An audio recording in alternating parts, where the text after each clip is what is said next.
Okay, this is about the intercepts of quadratics. So in the last two videos, we went over how to find the vertex, how to find the axis of symmetry, and then we went over maximum and minimum, how the parabolas open up, either up or down, domain and range, and y-intercepts we actually already did.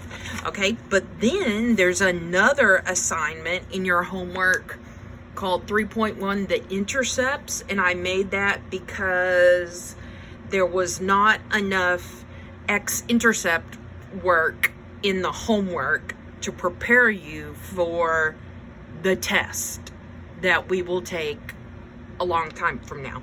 So that's why there's another assignment, because the homework that was already there was not, it did not have enough work for x-intercepts. Okay, so either way, no matter whether we have this general form where ax squared plus bx plus c, or we have vertex form with the parentheses, no matter what, for the x-intercepts, it's the same process.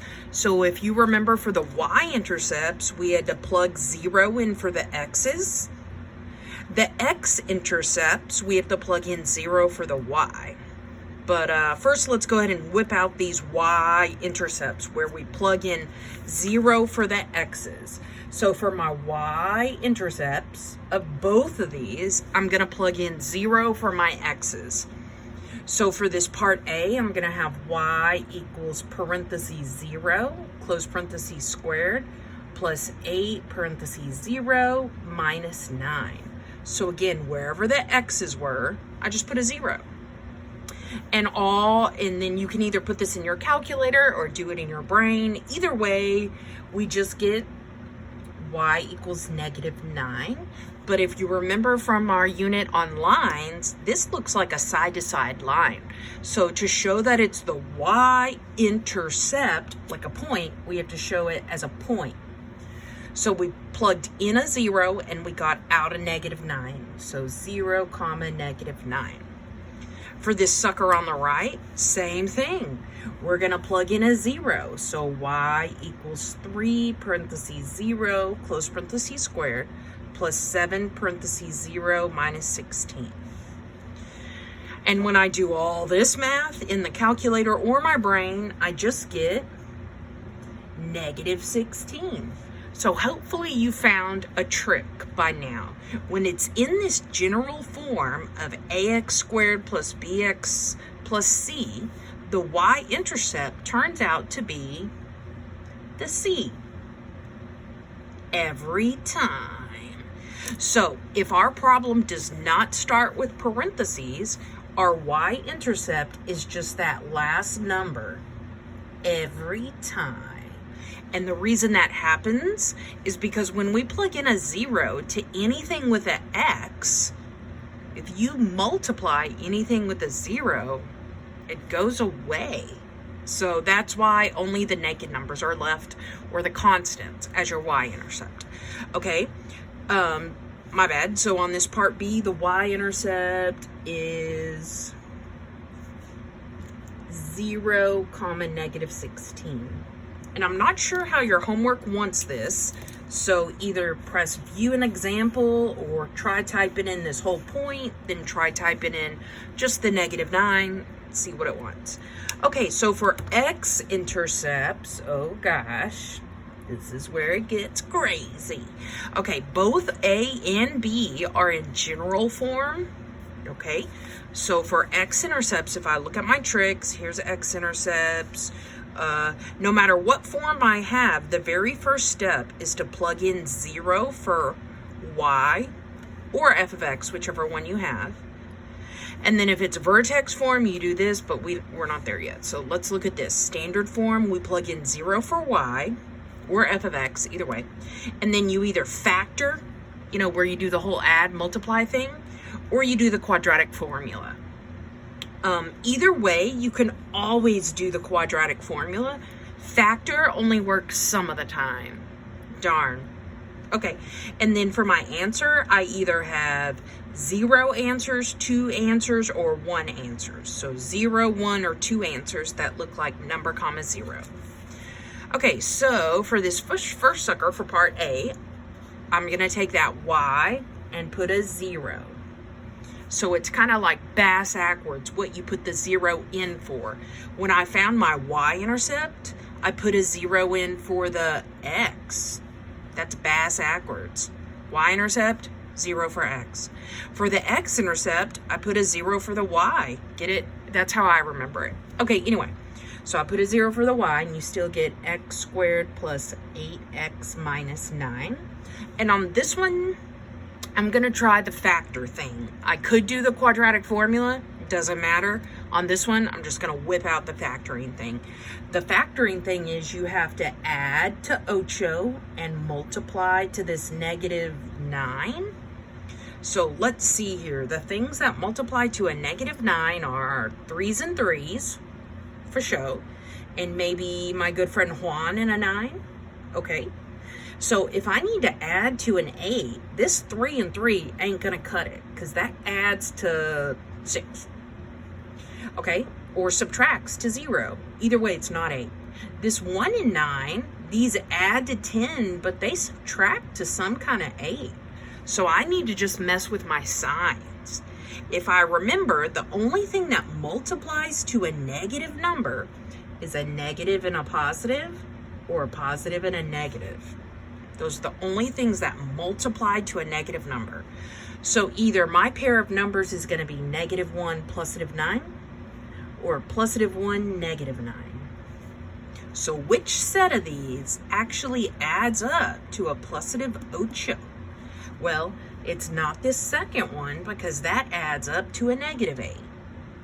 This first sucker of -1 +9, that's what adds up to a +8. Okay, so now what I do when I factor is I write this 0 equals, and then I draw 2 sets of parentheses, and then I slap an X, and then I bring down these numbers, -1 and a +9. Okay? And then now I solve for X. So I'm going to kind of cover up this X plus 9 and say 0 equals X minus 1, or X minus 1 equals 0. Then I'm going to cover up the X minus 1 and say X plus 9 is also equal to 0. And it's okay that I rearranged it like this, where I put the 0 on the right. It's totally cool. Okay, then I get X by itself. To get rid of this -1, I'm going to +1.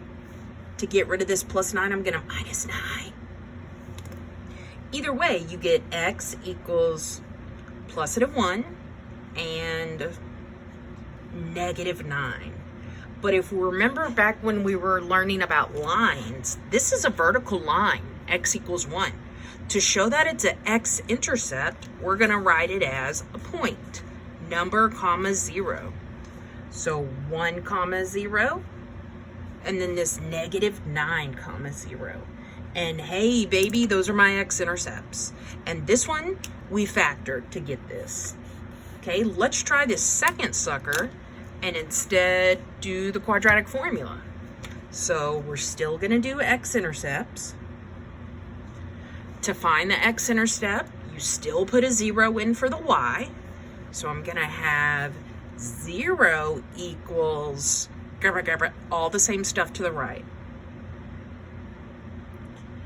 Okay, then we're going to do the quadratic formula from 1.5, section 1.5. In the quadratic formula from 1.5, we first start by saying A equals 3, B equals 7, C equals -16. This is the same ABC from section 1.5, 1.4, 3.1. Oh, we're in 3.1. Oh, that was dumb. Okay, so now let's plug it into the formula. It's X equals -B, so -7, plus or minus square root B squared, so 7 squared, B squared minus 4AC, so 4 times AC, 3, and the C is -16. All over 2A, 2 times 3. Okay, good. Then we get x equals, we still have a -7 plus minus square root something over 2 times 3, 6. And then let's figure out what this something is. We can either do it in our brain or we can put it in the calculator. To save time, I'm just going to put it in my calculator. And I'm not going to put the square root in the calculator. I'm just going to put open parentheses 7 squared minus 4 times 3. And inside this house, the minus is a minus button. So this symbol on the 4 is a minus, but then the symbol on the 16 is a negative. And I got 241, disgusting. Okay. Now I'm gonna try and square root that beast. Hopefully it pops out a whole number. Oh, that's disgusting. It does not pop out a whole number. Okay. So since I could not square root 241 to be a whole number, now we're going to try and break that 241 into a pair of numbers that I can take out. So, actually, let me Google real quick if 241 is prime. Okay, it is. Okay, and on the test, you won't have this big of a number. But if I try and break 241, it does not work because it's prime. And we'll do one that you can take a pair out of. Don't freak out. Okay, so I'm gonna leave this 241 in the house.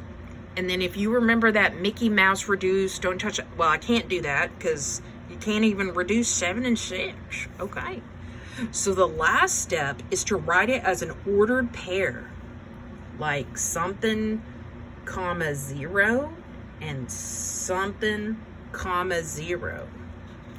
So for the first something, I'm going to put this whole big dirty fraction, but in the middle, I'm going to put a plus sign. So -7 in the middle, I'm going to put a plus sign. Square root 241 over 6. Okay. Then for my second, I'm going to write this whole big dirty fraction, but a minus in the middle. So this whole big dirty fraction, -7, but a minus in the middle. And hey, there are my x-intercepts. They're super gross. If I wanted to find where this was on a graph, I would try and get a decimal. But for right now, I'm just okay with this. Oops.